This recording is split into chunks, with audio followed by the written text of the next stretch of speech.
আসসালামু আলাইকুম রহমতুল্লাহ। সুপ্রিয় মুসলিম দিনদার ভাই বোনেরা, আজ আমরা আপনাদের সামনে আলোচনা করব জান্নাতুল ফিরদাউস অর্থাৎ জান্নাত নিয়ে। কেমন হবে সেই জান্নাত, কি থাকবে জান্নাতে, কি দিয়ে তৈরি হবে জান্নাত, কেমন হবে জান্নাত, কি আচরণ করা হবে জান্নাতি লোকদের সাথে, আজ সে বিষয়ে আলোচনা করব ইনশাআল্লাহ।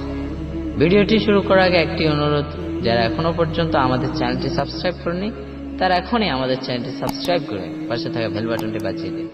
আর যারা অলরেডি সাবস্ক্রাইব করেছেন তাদেরকে অসংখ্য অসংখ্য ধন্যবাদ। চলুন কথা না বাড়িয়ে ভিডিওটি শুরু করা যায়। জান্নাতের আলোচনা।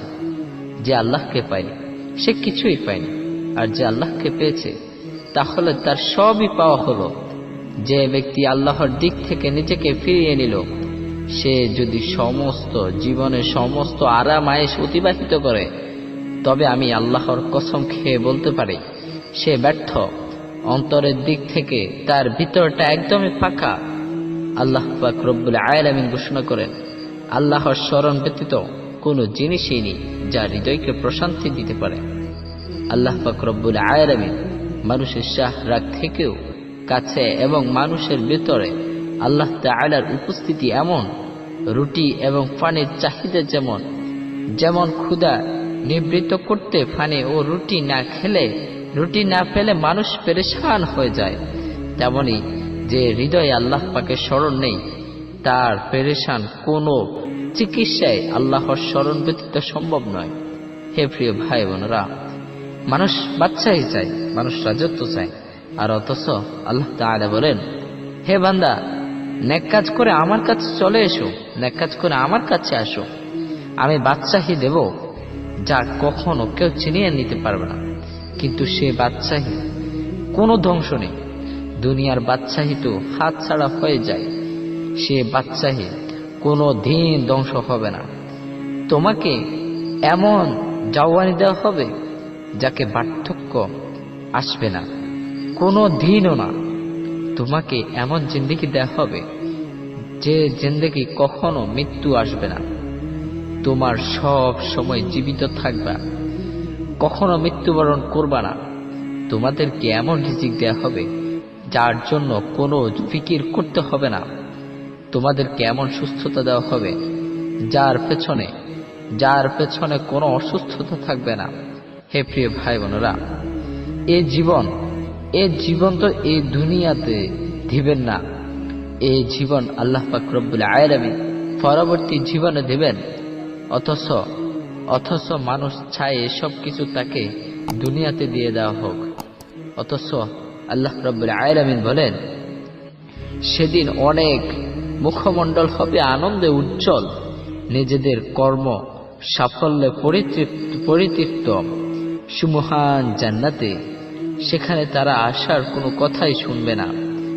সেখানে থাকবে প্রবাহমান ঝর্ণা, সেখানে থাকবে উন্নত সুসজ্জিত আসন, এবং সেখানে থাকবে সংরক্ষিত পানপাত্র এবং সারি সারি গালিচা এবং বিস্তৃত বিছানা কার্পেট। আর ভালক দল পানপাত্র হাতে দাঁড়ানো থাকবেন, ঘিরে থাকবে চারিদিক থেকে। তাদের সেবায় ঘোরাফেরা করতে থাকবে চিরকিশোর দল। সূরা ওয়াকিয়ার ৯৭ নং আয়াত আল্লাহ তাআলা এই কথাটি বলেন, পানপাত্র, কুজা ও প্রস্রবণ মিশ্রিত সুরাপূর্ণ পেয়াল হাতে। সূরা ওয়াকিয়ার ১৮ নম্বর আয়াত আল্লাহ তাআলা এই কথাটি বলেন। অন্য জায়গাতে আল্লাহ তাআলা বলেন, সেখানে তাদেরকে পান করতে দেওয়া হবে জান জালিল মিশ্রিত পানীয়। জান্নাতে এমন এক প্রস্রবের নাম, যার নাম হচ্ছে সালসাবিল। যারা জান্নাতে যাবে তাদের সবার জীবনে এমন বৈচিত্র্যময় হবে, তাদের জীবনে এগুলো দেওয়া হবে। জান্নাতুল ফিরদাউস নিয়ে এবার আলোচনা করব। জান্নাতুল ফিরদাউস আল্লাহ পাক রব্বুল আলামিন নিজ হাতে তৈরি করেছেন এমন জান্নাত যার নাম হচ্ছে জান্নাতুল ফিরদাউস। আল্লাহ পাক রব্বুল আলামিন বলেন, ফিরদাউসকে তৈরি করা হয়েছে আমার নিজ হাতে, প্রবাহিত করেছেন ঝর্ণা দ্বারা, বৃক্ষ তৈরি করেছেন। সে বৃক্ষের নাম হলো তুবা বৃক্ষ। এটা জান্নাতুল ফিরদাউস বৃক্ষ, অট্টালিকা। জান্নাতের ঘর হবে সোনা চাঁদের, কিন্তু জান্নাতুল ফিরদাউসের বৈচিত্র্য হলো আলাদা, যা পুরো জান্নাতেই নেই। অথচ আল্লাহ তাআলা বলেন, যার একটি ইট হবে সাদা মতির, যার একটি ইট হবে সাদা মতির, আল্লাহু আকবার। যার একটি ইট হবে লাল ইয়াকুত, যার একটি ইট হবে সবুজ জামরুদ, যার একটি কস্তবীর প্রলেপ, এর উপরে মতি বসানো। আল্লাহর আরশের চাঁদ। হে প্রিয় ভাই বোনেরা, হে মুসলিম, তোমরা কোথায় পালাচ্ছ? কোথায় যাচ্ছ? কিসের পেছনে ছুটছ? এই জান্নাত থেকে কোথায় পালাচ্ছ? দুনিয়ার এই মাটির ঘরের জন্য সব শক্তি খরচ করছ, অথচ সেই ঘরের কথা কিছুই মনে নেই। সাহাবায়ে কিরাম বড় বড় অট্টালিকার দিকে নজর দিকে দেন নাই। কেন দেন নাই? এটা তো আমাদের নিজেকে নিজে প্রশ্ন করার কথা। তাদের নজর ছিল আখিরাতের উপর, পরকালের উপর। সে ঘরের দিকে না, জান্নাতের আনন্দ সুন্দর সে অট্টালিকার মালিক হতে তারা কতই মেহনত করেছে। হে প্রিয় ভাই বোনেরা, মহান আল্লাহ রাব্বুল আলামিন জান্নাতের একটি ঘরকে তার শ্রেষ্ঠ কর্ম বলেছেন। আল্লাহ পাক রব্বুল আলামিন নিজে বলেছেন শ্রেষ্ঠ ঘর। ভেবে দেখুন কেমন হবে সে ঘরের রূপ। আমাদের নিজ হাতে তৈরি করা ঘর যদি এত সুন্দর হয়, আল্লাহ পাক রব্বুল আলামিনের নিজ হাতে তৈরি করা ঘর কত সুন্দর হবে। আল্লাহ রব্বুল আলামিন যেটা নিজ হাতে তৈরি করবেন সেটা হবে পৃথিবীর শ্রেষ্ঠ সুন্দর ঘর। তাহলে একবার ভেবে দেখুন কত সুন্দর হবে। আল্লাহু আকবার, আল্লাহই ভালো জানে। আল্লাহ পাক নিজে বলেছেন শ্রেষ্ঠ ঘর, যে ঘরে প্রতিদিন 5 বার সুসজ্জিত করা হয়, যে ঘরকে প্রতিদিন 5 বার করে সাজানো হয়, তাহলে কত সুন্দর হতে পারে। আর সেই জান্নাত, সেখানে আল্লাহ তাআলা তার সৃষ্টিপূর্ণ ক্ষমতা প্রকাশ করেছেন, যাকে তিনি নিজ হাতে সৃষ্টি করেছেন। সেখানে কোনো পাথর স্থাপন করেননি, মাটি ব্যবহার করেননি। সেখানে ময়লা আবর্জনা, কোনো নালা নেই কোনো দুর্গন্ধযুক্ত পানি, বালুর স্তূপও নেই, মরুভূমিও নেই। সেখানে চিকিৎসা করে পরিবেশ দূষিত করার মতো কোনো হিংস্র প্রাণীও নেই দংশনকারী সাপ কিংবা অজাগর। সেখানে খানা খন্দক নেই, সেখানে কেউ পড়ে মারা যাবে। সেখানে অসুন্দর কোনো রূপ নেই। সেখানে তাকে আল্লাহ তাআলা যেদিন সৃষ্টি করেছেন সেই দিন থেকে নিয়ে আজ পর্যন্ত প্রতিদিন 5 বার করে সাজাচ্ছেন। এই ঘর বানাবার পূর্বে তিনি নিজেই নকশা তৈরি করেছেন। এরপরে সে নকশা মাহফিল নির্মাণ করেছেন। এই ঘর ছাড়তে তিনি ব্যবহার করেছেন সোনা, রূপার ইট, জামরুদ ও ইয়াকুত পাথর। এখানে লক্ষ্য করার বিষয় হলো এটা জান্নাতের নকশাকারী ও নির্মাতা স্বয়ং আল্লাহ তাআলা। ভেবে দেখুন এ ভারী তিনি নিজে নির্মাণ করেছেন এমন কিছু দিয়ে, যার মাঝে স্বর্ণের বর্ণ রয়েছে, যার ঘাস জাফরানের ফ্লোরের উপর প্রলেপ দিয়েছেন মেশকের দ্বারা। এই ঘরের ভিতরে দিয়ে প্রবাহিত হয়েছে ঝর্ণা। সে ঝর্ণা মধুর চেয়েও সুমিষ্টি পানি ও শরাবের মতো, যার চারপাশে আচ্ছাদিত বিস্তৃত বাগান।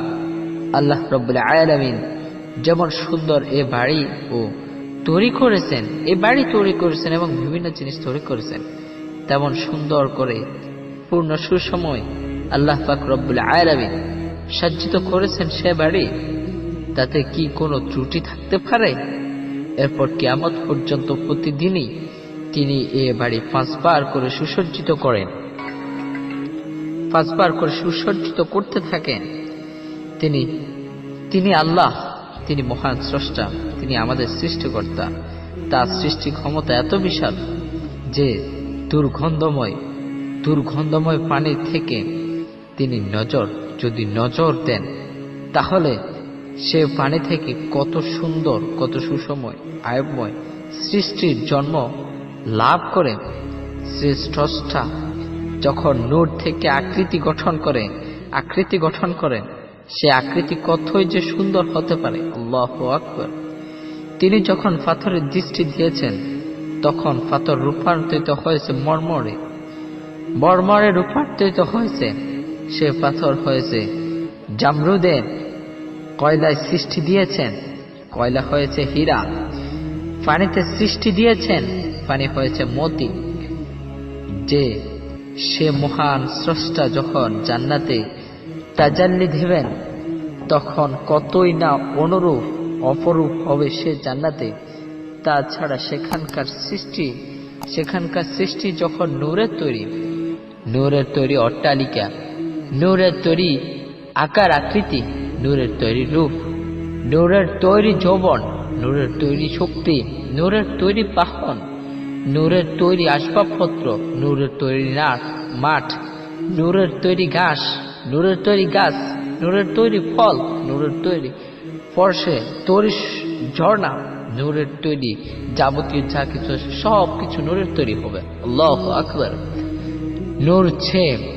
নূর ছোঁয়া পানির প্রবাহমান পোয়ার, নদীর তৈরি সমুদ্র নালা প্রসাদর, নূর থেকে তৈরি হবে শরাব, নূর থেকে তৈরি বিছানা এবং কুরসি, অন্যান্য সকল আসবাবপত্র। যেদিকে নজর পড়বে কেবল নূরই দেখা যাবে। আল্লাহু আকবার। সে মহান স্রষ্টা পৃথিবীর তুচ্ছ পাহাড়কে যিনি এমন সুন্দর করে সাজিয়েছেন, তার সাজানো সে জান্নাত কেমন হবে? বাল হুয়া খাল্লাকুন আলিম। হ্যাঁ, নিশ্চয় তিনি মহান স্রষ্টা, সর্বজ্ঞ। সূরা ইয়াসিনের 81 নং আয়াতে আল্লাহ তাআলা এই কথাটি বলেন। সুপ্রিয় মুসলিমদের ভাই বোনেরা, এতক্ষণ পর্যন্ত যে কথাগুলো বললাম, এই কথাগুলো দ্বারা বোঝানো হয় জান্নাত এত সুন্দর হবে যা ভুলিয়ে বোঝার মতো, বলার মতো না। আমাদের নিজের হাতে তৈরি করা যদি একটা ঘর এত সুন্দর হতে পারে, তাহলে ভেবে দেখুন আল্লাহ পাক রব্বুল আলামিন দৈনিক 5 বার করে কিয়ামত পর্যন্ত এই ঘরটাকে সাজাবেন, তাহলে কতই সুন্দর হবে। যেদিকে তাকাবেন নূর, পানির দিকে নূর, মাটির দিকে নূর, ওয়ালের দিকে নূর, উপর দিকে নূর। যেদিকেই তাকাবেন, যা চাইবেন, যা মন চাইবে, আল্লাহ পাক রব্বুল আলামিন সবকিছু দিবেন। তাই বলি দুনিয়াতে আমরা সামান্য কিছু পাওয়ার জন্য যদি এত কিছু করতে পারি, তাহলে জান্নাতে যা চাইবো তাই পাবো। তাহলে জান্নাতের জন্য কি করতেছি? জান্নাতের জন্য কি কিছু করতে পারি না? আমরা যদি দুনিয়ার একটা ঘরকে অনেক কিছু মনে করি, তাহলে তো আমাদের উচিত সবসময় আল্লাহর কাছে চাওয়া, জান্নাতুল ফিরদাউস চাওয়া। কারণ হচ্ছে দুনিয়ার একটা ঘর, জান্নাতুল ফিরদাউসের একটা কোণার হাজারো ভাগের একটা কিছুও হবে না। তাই আমরা সকলে আল্লাহর কাছে দোয়া করব, আর রব্বুল আলামিন আমাকে এবং আপনাদের সকলকে দুনিয়ার লোভ লালসা থেকে দূরে রাখা তৌফিক দান করুন এবং আমাদের সকলকে জান্নাতুল ফিরদাউস পাওয়ার তৌফিক দান করুন। আমাদের সকলকে জাহান্নাম থেকে রক্ষা করে জান্নাতুল ফিরদাউস দান করুন। আল্লাহ আমাদের সকলকে জান্নাতে যাওয়ার সে তৌফিক দান করুন। আমিন। ওয়া মা তৌফিকি ইল্লা বিল্লাহ। আসসালামু আলাইকুম ওয়া রাহমাতুল্লাহ।